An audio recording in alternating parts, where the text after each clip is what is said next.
আমি বেলাল উচ্চারণ করতে পারি না।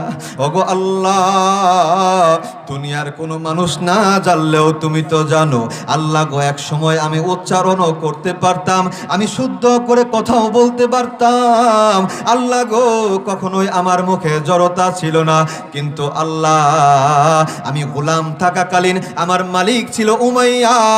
আমি যেই মাত্র তোমার ডাক পাওয়ার পরে তোমাকে গ্রহণ করেছি, তোমার নবীকে নবী হিসাবে মেনে নিয়েছি, তোমার ধর্ম ইসলামটাকে গ্রহণ করেছি।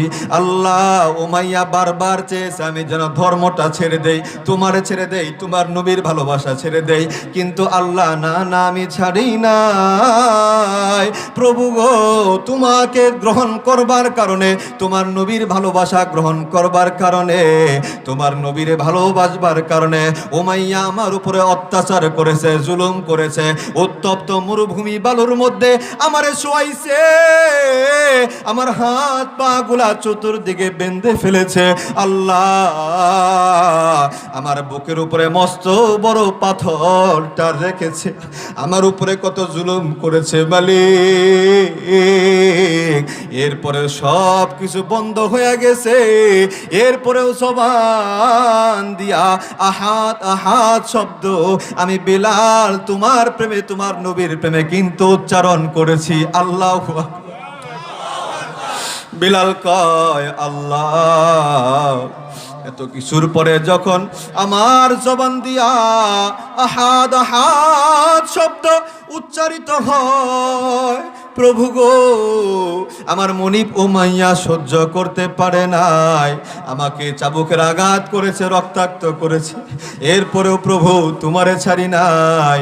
আমার জিহ্বাটা টান দিয়া বের করে লোহা গরম করে আমার জিহ্বাটা ঝাঁঝরা করে দিয়েছে, ছিদ্রি করে দিয়েছে।